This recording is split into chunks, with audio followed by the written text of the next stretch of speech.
Sebenarnya penemu benua Australia bukan James Cook tapi pelaut Bugis. Selama ini sejarah populer menyebut James Cook sebagai penemu benua Australia. Pelaut asal Inggris ini memang mengklaim wilayah timur Australia pada tahun 1770 untuk kerajaan Inggris.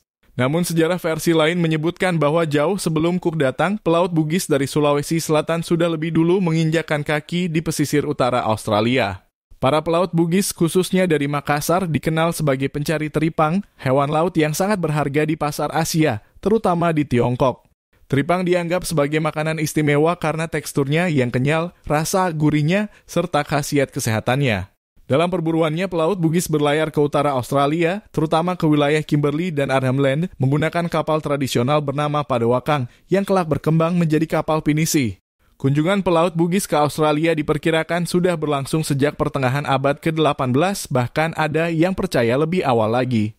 Mereka biasanya datang saat musim angin muson membawa kapal dari Makassar menuju Australia. Mereka tinggal selama beberapa bulan di daratan untuk menangkap, mengolah, dan mengeringkan teripang sebelum kembali.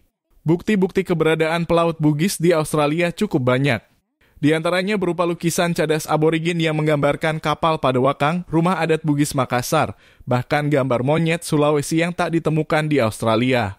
Selain itu, terdapat peninggalan arkeologi seperti harpun, kaca, logam, hingga pohon asam yang dibawa dari Indonesia. Ada pula pengaruh linguistik seperti kata-kata serapan dalam bahasa aborigin. Interaksi pelaut Bugis dengan suku aborigin bukan hanya soal ekonomi. Hubungan budaya dan sosial pun terjalin. Bahkan, mereka memperkenalkan ajaran Islam di kalangan masyarakat aborigin. Beberapa pelaut Bugis mendirikan masjid sementara dari kayu dan daun palem. Ada juga yang mengajarkan cara berdoa dan nilai-nilai keislaman. Beberapa suku aborigin dikabarkan ikut berlayar ke Makassar, belajar bahasa dan agama di sana. Kisah-kisah ini masih hidup dalam cerita lisan dan seni tradisional aborigin, termasuk lukisan cadas yang menunjukkan orang berdoa menghadap kiblat. Pengaruh pelaut Bugis juga menyentuh sejarah resmi Australia. Disebutkan bahwa James Cook pernah menemukan peta buatan pelaut Makassar yang menggambarkan garis pantai utara Australia dengan cukup akurat.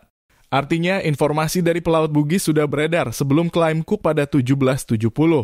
Tak hanya itu, pelaut Bugis juga membantu ilmuwan Eropa yang tertarik mempelajari flora, fauna, dan kehidupan masyarakat aborigin. Mereka jadi narasumber langsung mengenai adat dan budaya lokal. Bahkan beberapa dari mereka menyaksikan peristiwa penting dalam sejarah Australia. Sayangnya hubungan Bugis Australia mulai memudar ketika pemerintah kolonial Hindia Belanda melarang pelaut Bugis pergi ke Australia pada awal abad ke-20. Namun, jejak mereka tak pernah benar-benar hilang. Ia tetap hidup dalam kenangan, budaya, dan warisan sejarah kedua bangsa. Para pelaut Bugis adalah bukti nyata bahwa nenek moyang bangsa Indonesia adalah pelaut ulung yang menjelajah dunia jauh sebelum bangsa Barat datang. Mereka tak sekadar mencari nafkah, tetapi juga menyebarkan ilmu, budaya, dan nilai-nilai kemanusiaan. Mereka adalah pahlawan maritim yang patut dikenang oleh sejarah baik di Indonesia maupun Australia.